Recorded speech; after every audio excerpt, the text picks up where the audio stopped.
Hello everyone, and thank you for joining. My name is Brittany, and I just want to welcome you guys all to the PowerShell webinar. First, we'll talk about a couple optimization tools. Then I'll introduce our speaker, Nicholas, and he will give his presentation. We'll then have an account manager from QuickStart, Jorge Castro, talk about QuickStart and show some PowerShell classes that we'll be offering. We'll also have Q&A for any questions you might have for either Nicholas or Jorge. We'll also have a closing survey that will be emailed to you by Monday. Once you fill out the survey, you'll receive the recording of this webinar. Like I said, the webinar is being recorded, and you will receive the recording once you fill out the survey that will be emailed to you. We have a upcoming webinar tomorrow on March 22nd on Microsoft Project, 5 Project Success Factors.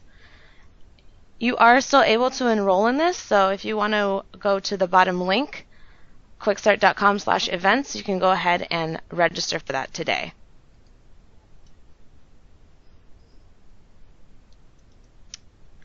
To optimize your experience during the webinar, feel free to ask questions by clicking on the message icon and typing in the box you see in the bottom left. We will answer them at the end of the webinar during the Q&A. If you don't want to see the chat section, go ahead and click the X at the top of the message box and it should disappear. You can view the full screen of the presentation by clicking on the icon at the bottom right. Now I'll let Nicholas go ahead and give his presentation on PowerShell.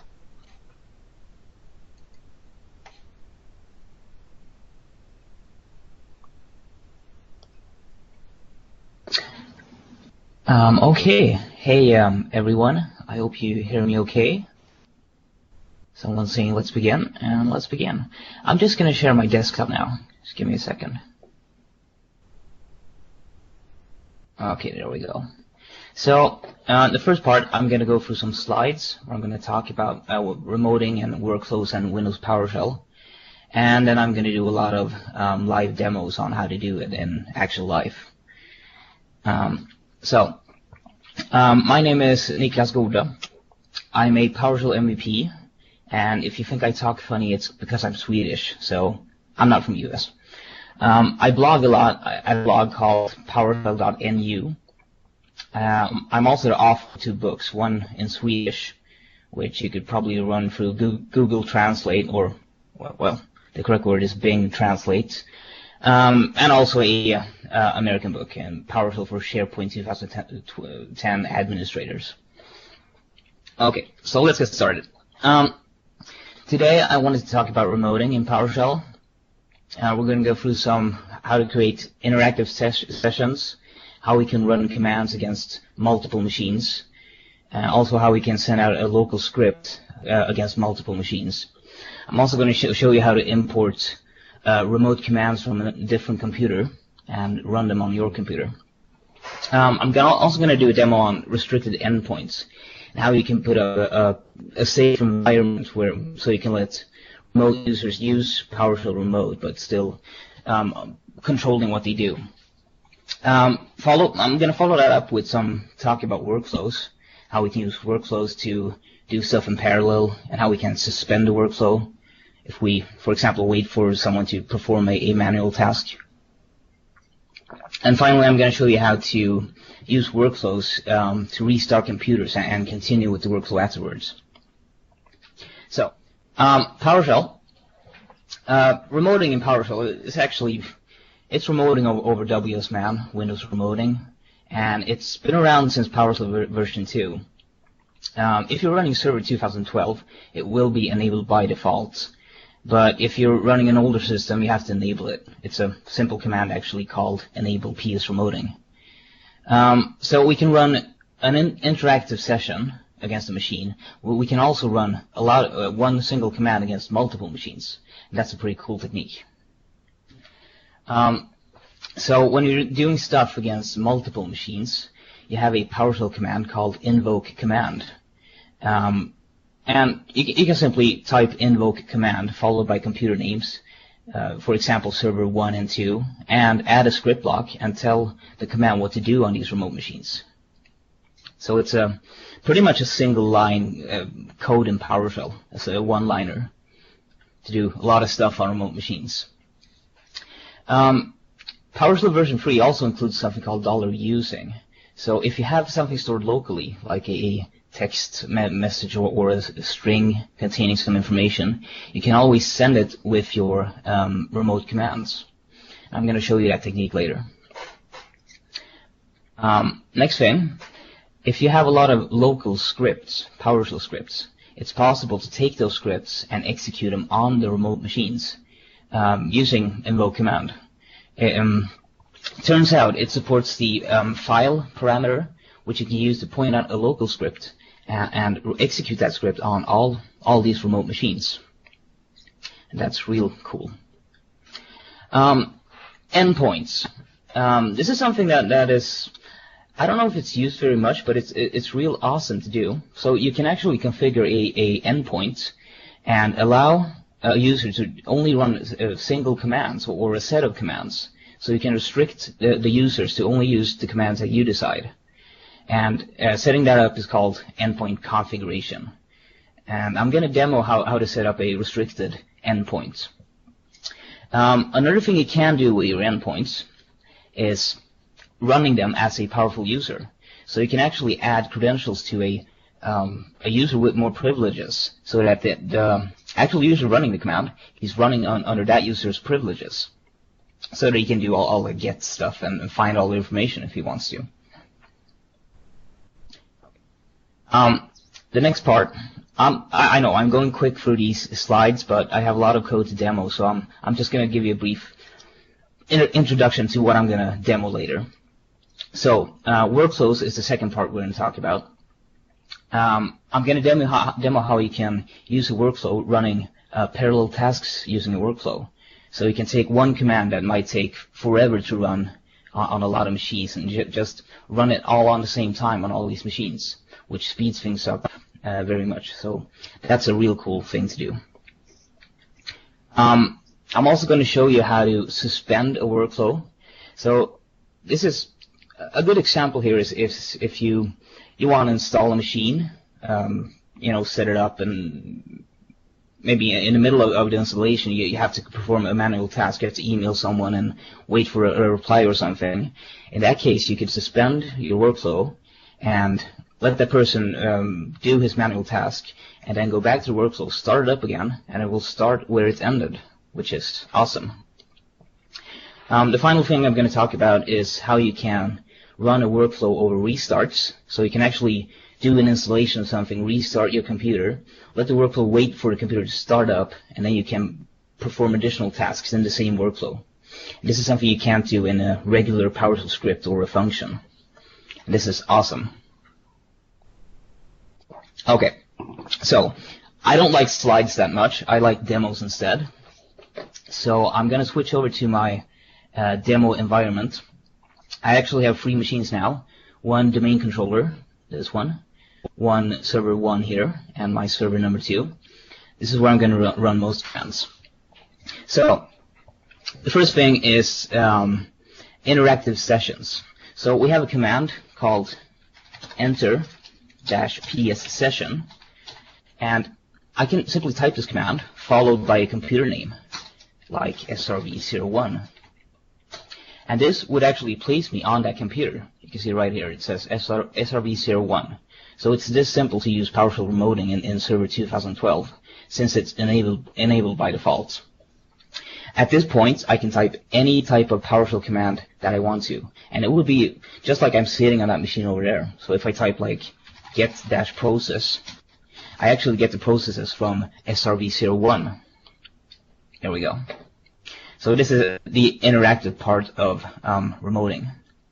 When I'm done, I could call a command called exit P Accession and go back to my normal prompt again. There we go. So this was the remote interactive session, and now I'm back on my computer, SRV02. So this is performing commands against one single machine, but if I want to perform something against multiple machines, I can use a command called Invoke Command. And Invoke Command supports a parameter called computer name, where I can tell which computers I want to do stuff against. So SRV01, DC1, and I'll pick myself as well, SRV02. The commands I want to execute on all these servers, I can place them in a script block.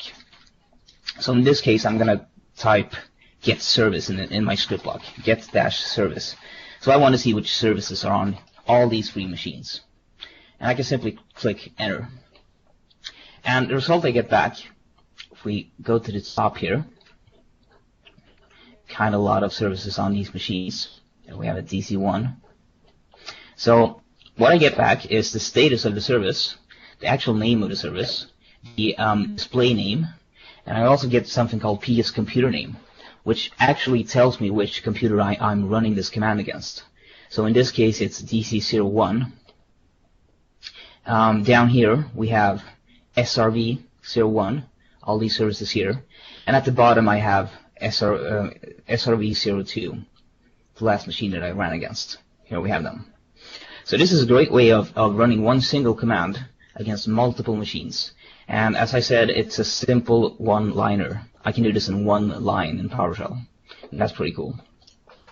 So actually, a question I get a lot is about the spooler service. You know, the spooler service stopped for some reason, and the clients can't print their stuff because their spooler service is stopped. So a simple way to check if the spooler service is stopped on a system is by typing $service and storing the spooler service in that variable.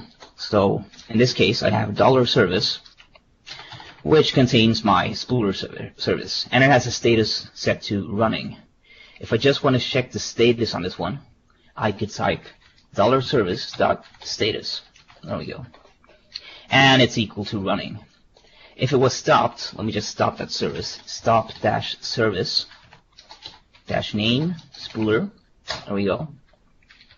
And I grab up again and type service.status. You'll see it stopped.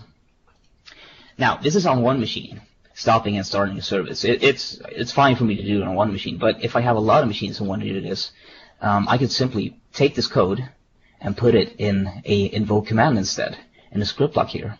So now I can take this idea of checking if a service is started or stopped, and if it's not started, I'm just going to pipe it to start service to actually start the service on the system. And I'm not going to do it on just my machine. I'm going to do it on all my machines in my domain. So in this case, I have a real small domain with just 3 computers in it.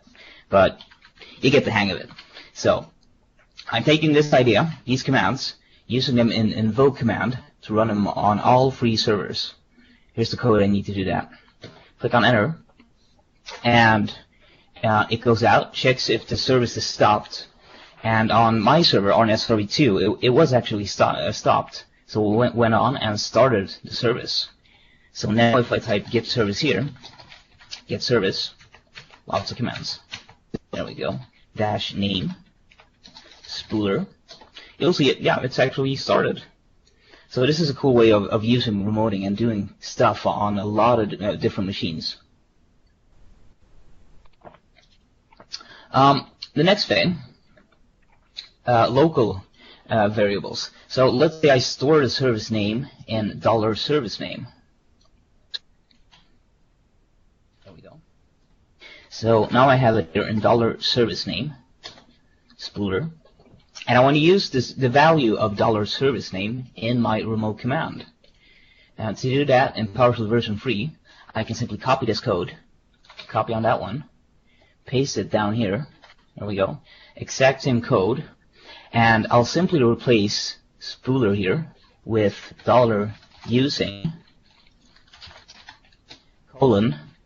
$service name. So now I can use something that I've stored locally in my remote command. And it'll go out and check my services, my spooler service, and start the spooler service if it's stopped. So grabbing local stuff and using it in remote commands. If you're familiar with PowerShell version 2, This was kind of hard to do because you had to add a lot of extra code to do this thing, but this is fixed in PowerShell version 3, which is real nice. This simple fix here. Okay, so next thing, local scripts. So on my system, I have a local script stored on my C drive in scripts, and I have a simple script that it just runs one line, get event log against the log name system, and displays my errors in my event log.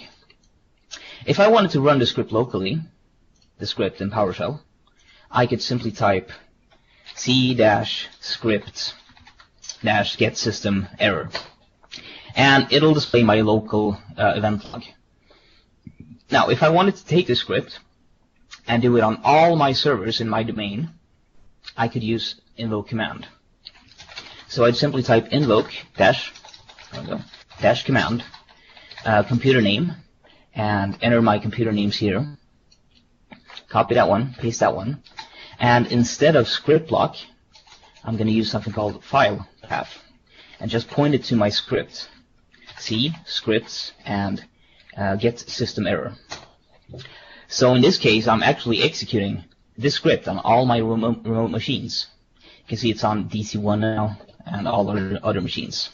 If I want to work with the results here, I could simply store this in $results. So in this case, I have the reference of all this stored in $results. There we go. Lots of stuff, and I can group it and do a lot of nice things with it.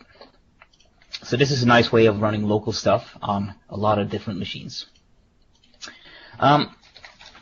Another thing that's nice to know is if you want to import some commands that you don't have on your computer to your actual computer, you can do this using remoting.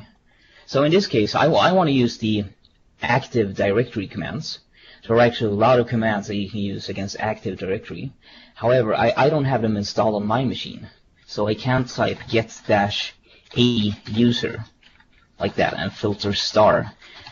This is actually a command that gets all the users from Active Directory and displays them in PowerShell, but I don't have that command on my machine now. So what I can do is start a new PowerShell session against a machine that has that module.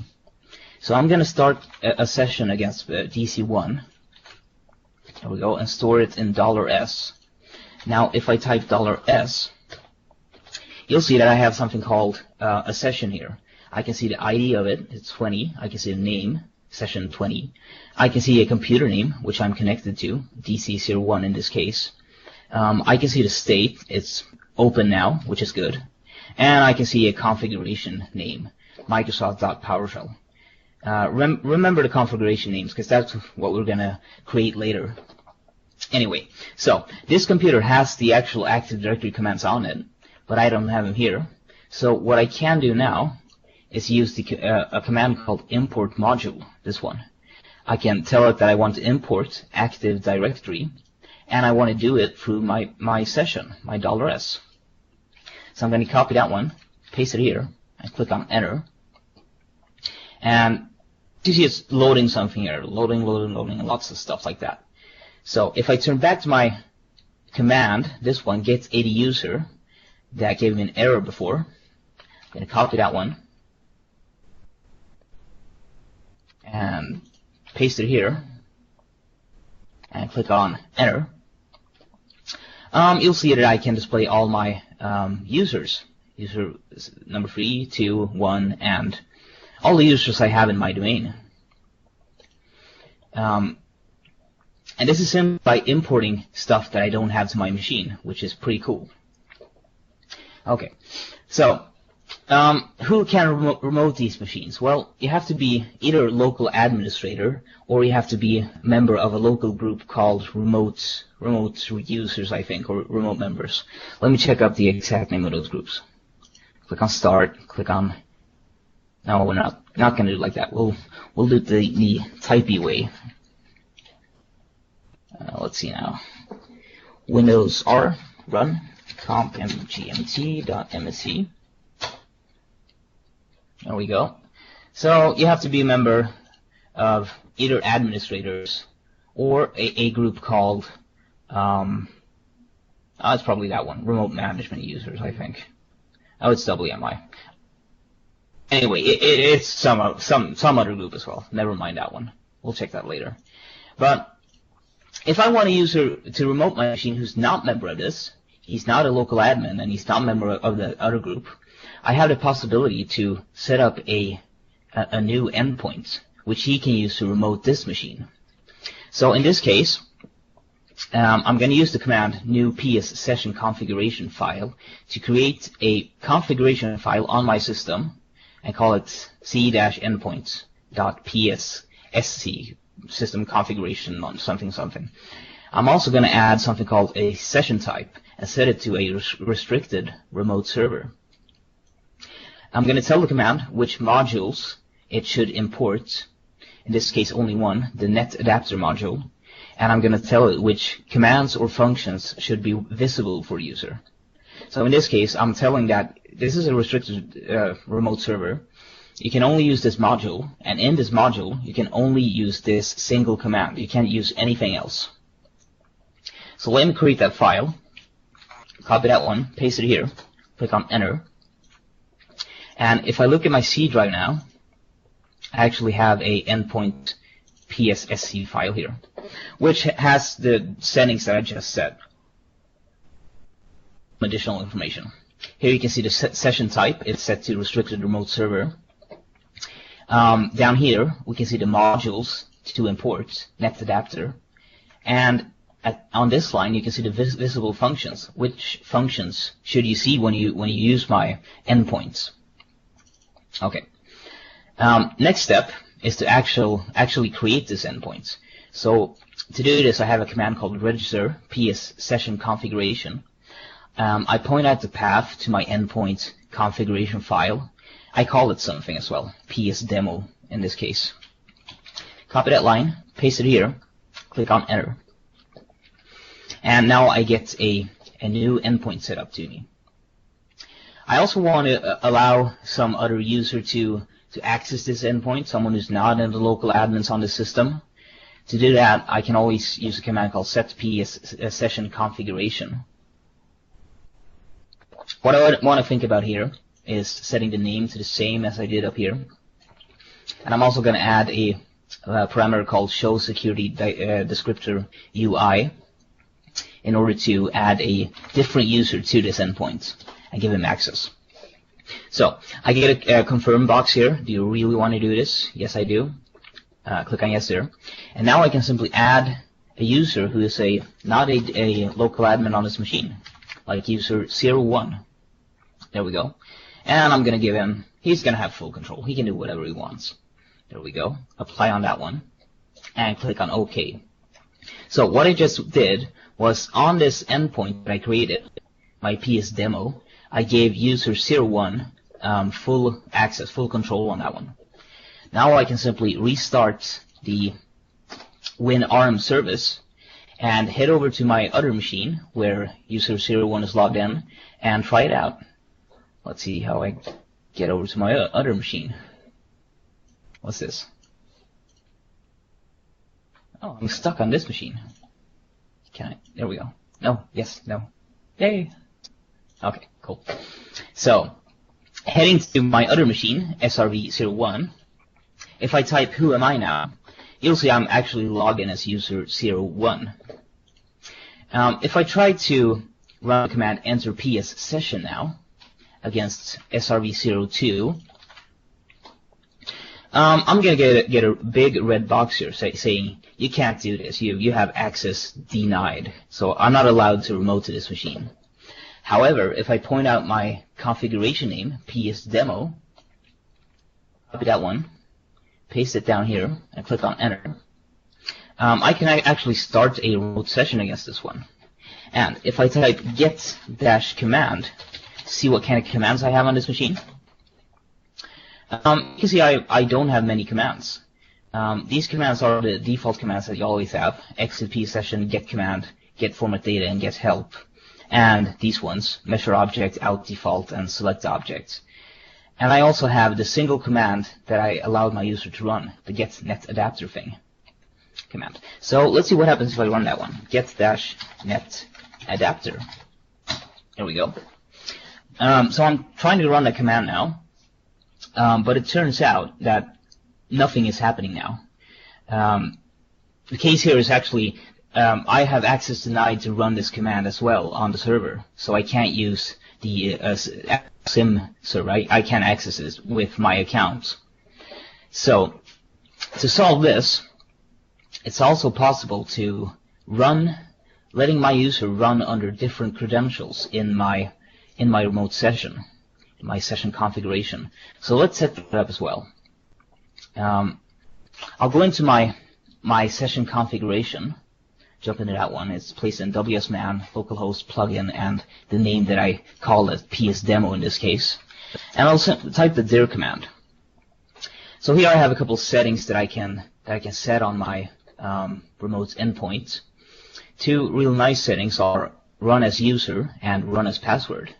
So I can actually set a different user who executes the commands through this endpoint. So in this case, I'm going to use PowerShell Administrator. That's probably not the best practice. You probably should have some dedicated service account or whatever. But in my demo, I'm going to use this account. There we go. I'm going to type in my credentials. There we go. And I'm going to use set item to add these credentials to my endpoint. If I type that correctly, yeah. Okay. If I type there now, you'll see that it says PowerShell /admin here, and I have the password. It's actually stored in a secure string, so people won't be able to read it, which is nice. I'm going to go ahead now, restart my service, and jump back to my other machine. Let me just type exit-ps session here. Leave that session, and start a new session here. There we go. Open that one, and type the same command up here, get net adapter. There we go. And in this case, I don't get a red error message. It actually works. And this is because I'm actually running as a different user now. I'm letting user 01, who I'm logged in here, run under different credentials through my endpoint. And this is pretty cool. Okay. Back to our demo on server 2 here.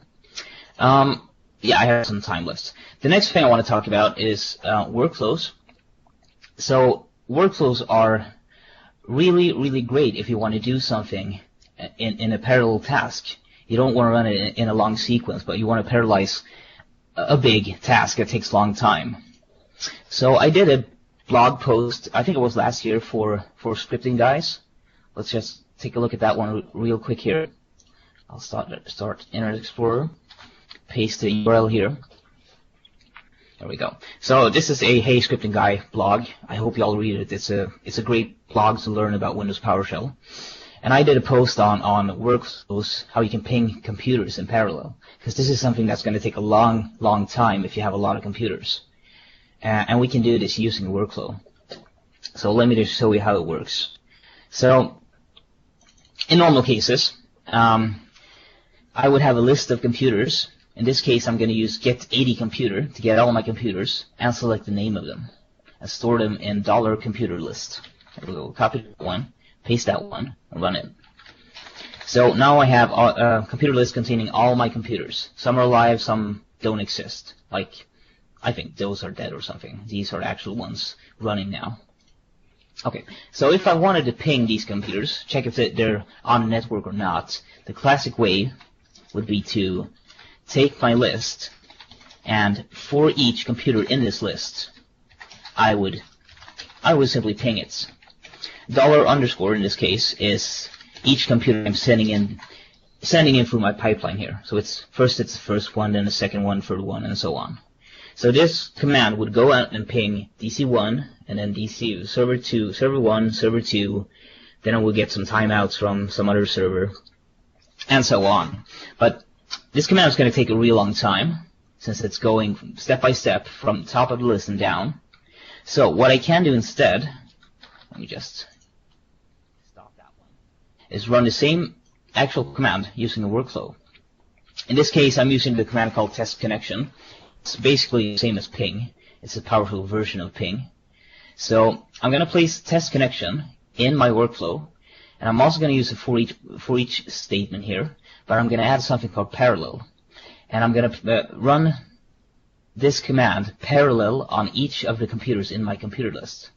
So I'm going to copy my workflow now, copy it in memory, and run my workflow command. So I'm going to type test-wf connection. I'm going to point out my computers list and type $computer. Come on. There we go, computer list. So in this case, I'm doing pretty much the same thing, but I'm using workflow instead. Click on that one. It's running. It's still running, and it's pretty much done now. There we go. So in this case, I was able to ping through a lot of different computers really quick. And the ones who reply, I get back on my screen real quick, and the other ones just get discarded. So this is a nice way of using workflows to do stuff that takes a long time. You can always parallelize it using a for each block. Next thing, suspending a workflow. It's actually, telling a workflow to, sleep for a couple of hours or days or whatever, and when I call you again, you should start where you stopped. So we can do that by setting up a workflow session configuration. So I'm basically doing the same steps now that I did earlier when I set up a Powershell Remoting configuration. But in this case, I'm going to use session type and point it to workflow instead. I'm also going to add my modules import. I'm going to point it to my workflow modules that I have on my system. We're going to look at that real soon. So I'm going to copy this one, paste it in here, and click on enter. Click on yes, I allow that. I'm also going to add a persistence path. This is the path where it stores all its persisted data just to keep track of everything. I point that one to a local folder called c-persist. Otherwise, it's stored in your, I think it's stored in the user's profile or something. There we go. And I'm going to set that setting to my workflow demo. Copy that one, paste that one, and click on enter. There we go.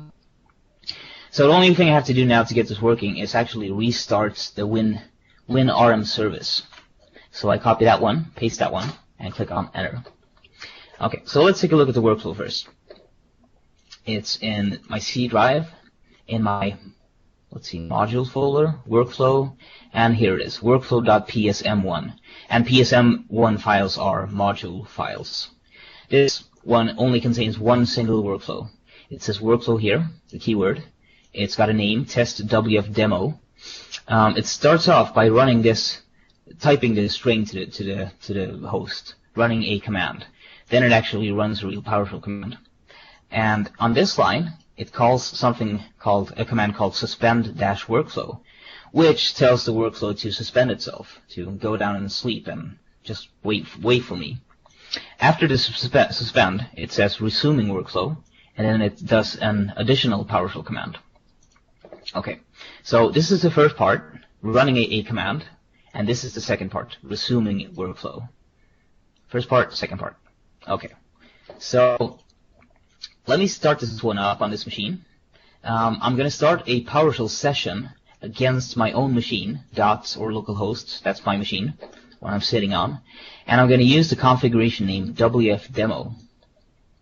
So here we go, copy that one, and I set up a session against myself. If I type session now, you'll see it's connected to myself, localhost, there we go. Now I'm going to start my workflow. I'm also going to start it as a background job, like that. So I use Invoke Command. Instead of computer name, I use session now against my session, and I run this workflow as a job. So kick off that one, and the information I get back is an ID, a name of the job, job 1, the type of the job, P is workflow job, and the state of it is running now.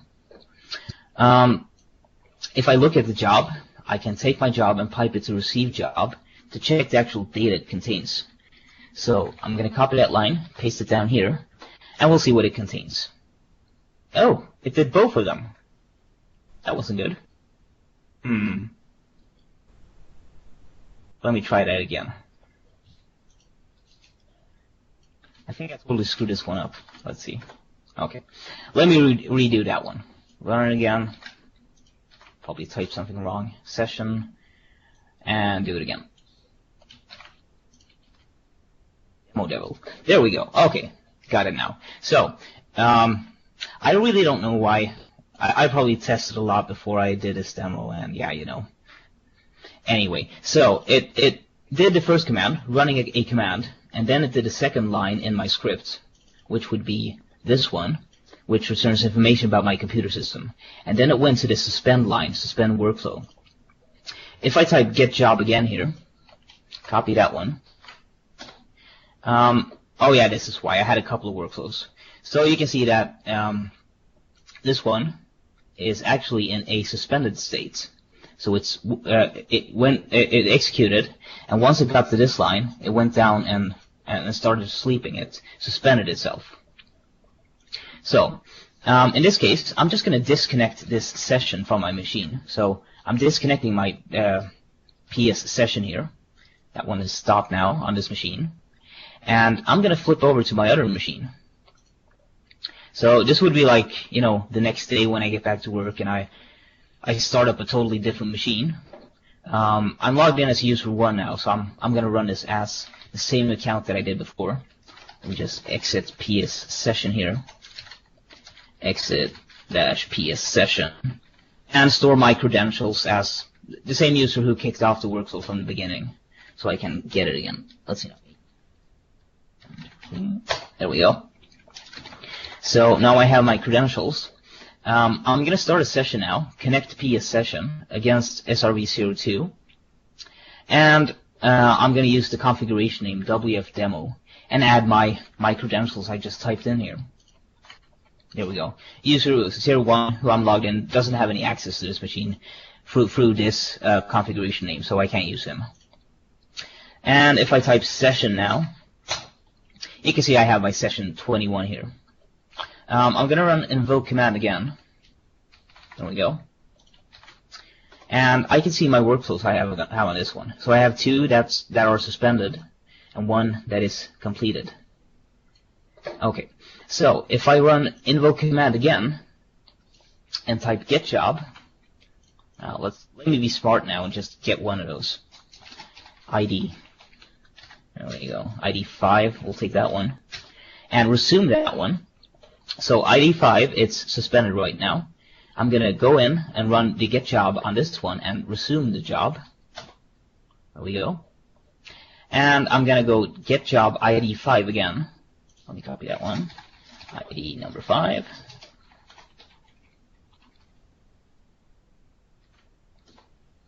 And you can see that the state is changed from suspended to completed. If I pull off a receive job on that one now, ID 5, and pipe it to receive job, I can actually look at the data that it ran now. So now it contains the last part of my workflow, resuming workflow, name, blah, blah, blah. So in this way, I can have a workflow that stops in the middle of execution and waits for me to start it again, allowing me to do some manual action on it. Okay. Oh, yeah, I got 5 more minutes, I think. Good. So, the last thing is the shutdown part, which we can do using workflow as well. So we can actually perform one command, in this case, get sim instance against Win32 computer system. This command actually displays information about my computer system. There we go, SRV01. I can also run a second command called restart-computer. Since I'm doing it in a workflow now, I can add the -wait parameter, and I can tell it what to wait for, in this case PowerShell.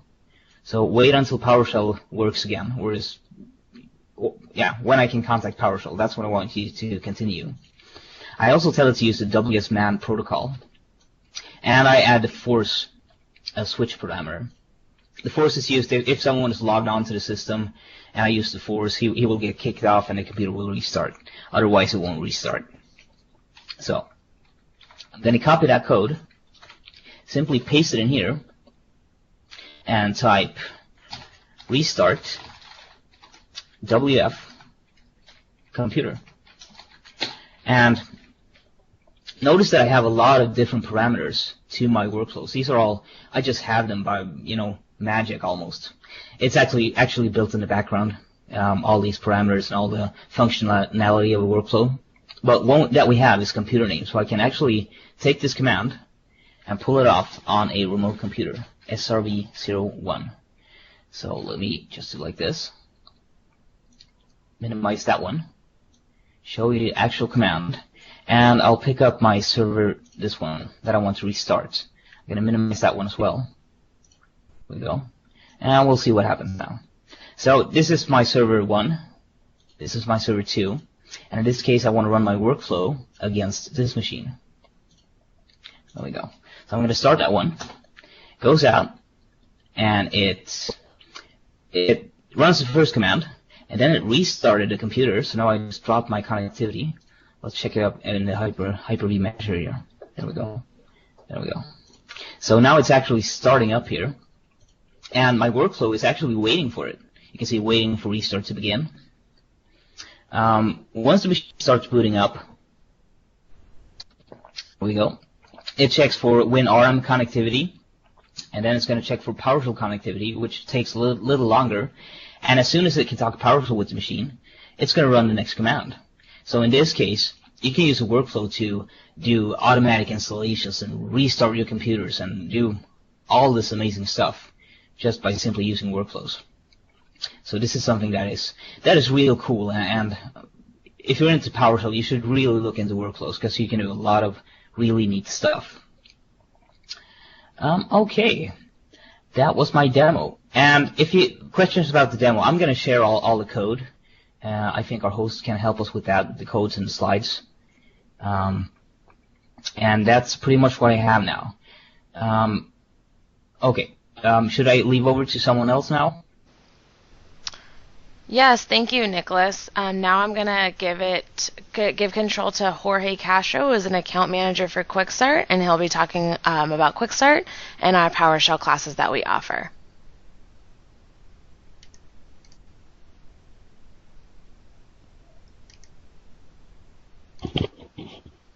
Hello, everyone. This is Jorge Castro. Can you hear me okay? Yes, we could hear you. Okay, fantastic. Let's see. Let me transfer over here.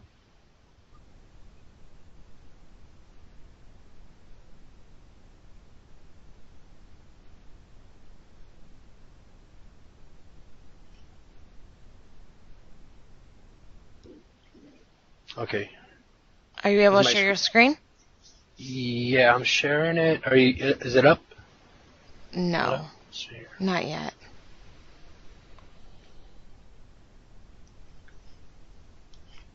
Give me just a second. I'll put it up right now.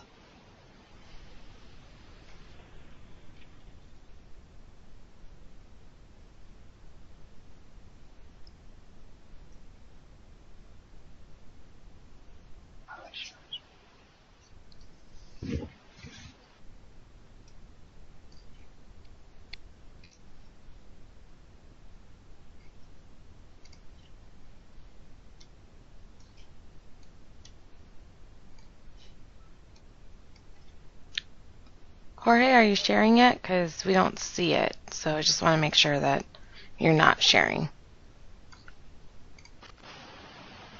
Yeah, I'm looking to make sure.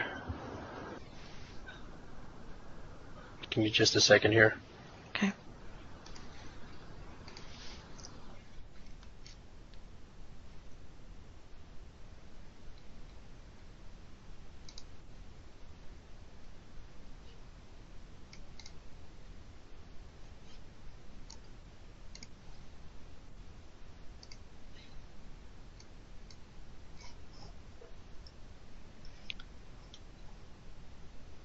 Or if you can't share them, you could just talk through them. That's fine.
Jorge, you can go ahead and just start talking through them. That's fine, because I don't know if you're talking or not, but we can't hear you. So just go ahead and start talking through the slides. That's fine.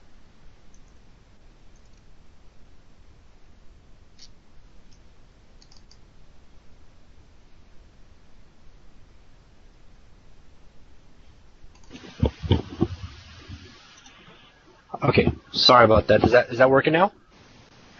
Yes, it's working. Okay. I apologize. Thank you very much. Thank you, Nicholas, for that great presentation. My name is Jorge Castro, and I am the account manager helping small, mid-sized organizations, or as the Microsoft segmentation would be, the small to mid-segment and partners in the San Francisco, Oakland, and Sacramento areas. So I'm going to give you guys, and thank you very much for everybody joining this webinar and taking the time out of your busy day. I'll give you a quick high-level overview of what Quick Start does and what we are and who we are. We are been around for 25 years, and I guess the best way to describe us would be the recognition that Microsoft has given us, Microsoft Training Partner of the Year 4 times now, which is unprecedented by any training vendor in the world. We are the largest Microsoft Gold Certified partner on this side of the United States, and our main goal is to provide the best IT learning solutions to help our customers meet their business objectives. And so to double on what Nicholas was talking about in PowerShell, we have recently put on some PowerShell 3.0 courses on our public schedule. And anything on our public schedule is guaranteed to run. And so I'll tell you more about our satisfaction guarantee in just a couple of slides here. So we've only got a couple of weeks, and there's still room in the class for the PS 3.0.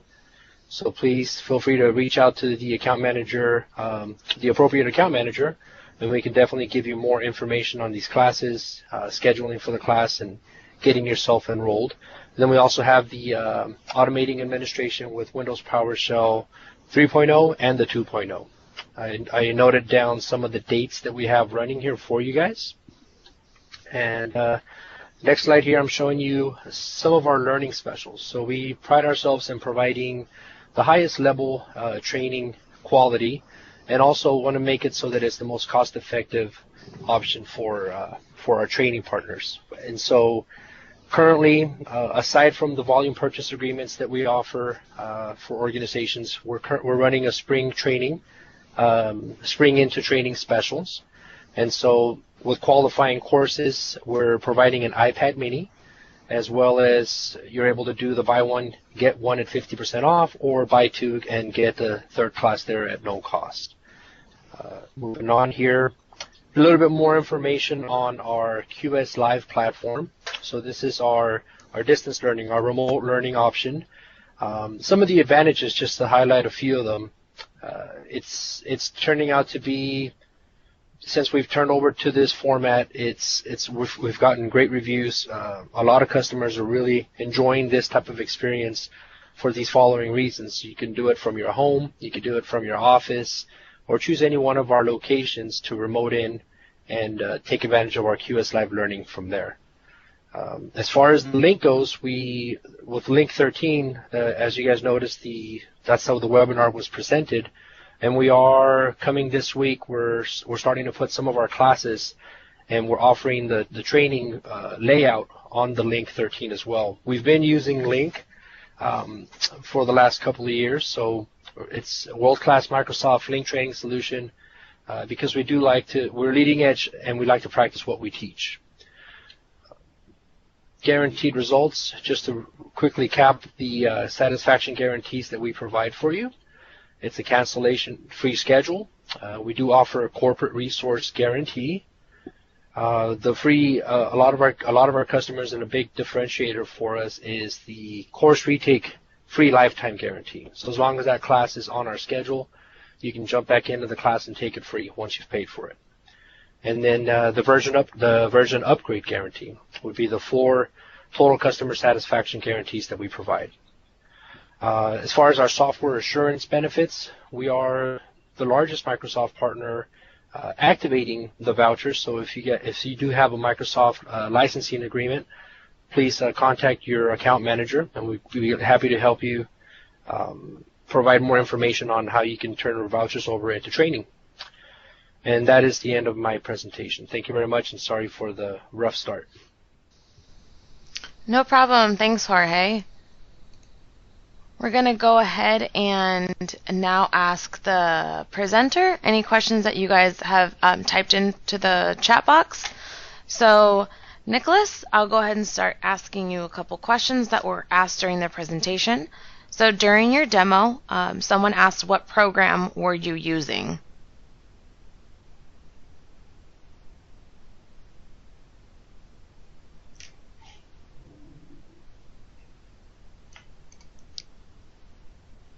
Nicholas?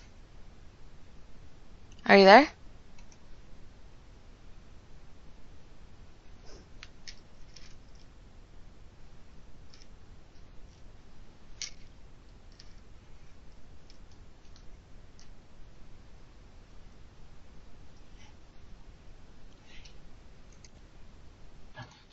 Can you hear me now? Yes, we can hear you. Awesome. Something just bugged out in my system. Okay. Okay. What kind of system I'm using? I'm running on a Windows 8 machine. No, the program you were using during the demo. Oh, Windows PowerShell. Okay. The next question was, why did you give user 01 elevated privileges if you had to run as an administrator? Yeah, that was just, it's my demo, so I only have like 3 users in my demo environment and my admin accounts. But, in a real environment, you would probably use a dedicated service account for that.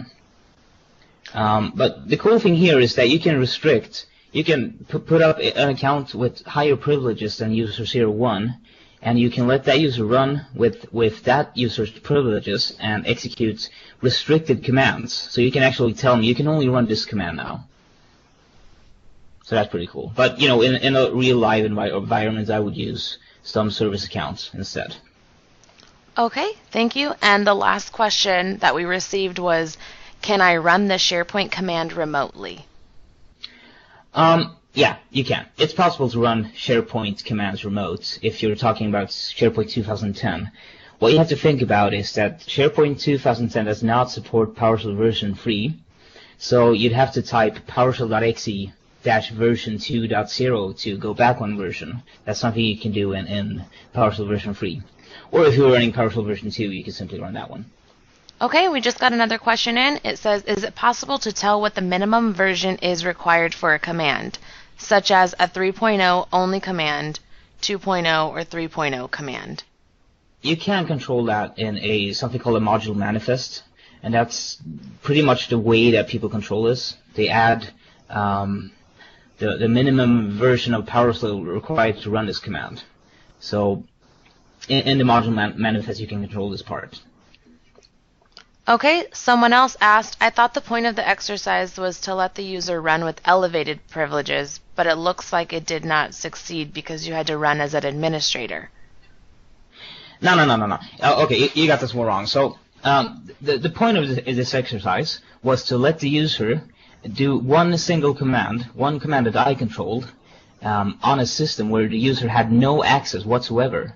So I could have used any command that was member of the local admin group on that box, or the remote management group on that box.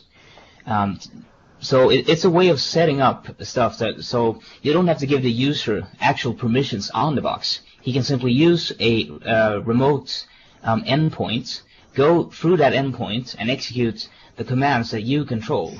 Notice that I only gave him control to get-net adapter. I did not give him control to anything else. So it's basically a way of controlling what a user can do if the user needs to run PowerShell remote against the machine. Okay, and the next question is, what ports need to be open between the user and the server? I think it's port, I can't remember it now. It's 210 something. It's documented on TechNet, and there's also a command that sets this up for you called enable PS Remoting. But if you take a look at TechNet, you're going to see the documentation. Note that it is a different port if you're running PowerShell version 2 or 3. They changed the ports, so you should be aware of that one. Okay, and it looks like our last question is, what PowerShell command to use to change a legacy mailbox to a user mailbox on Exchange? Oh, Exchange, my favorite product. I actually don't know, but start up your Exchange machine and type get-command, and there'll probably be a command called set legacy mailbox user or something like that.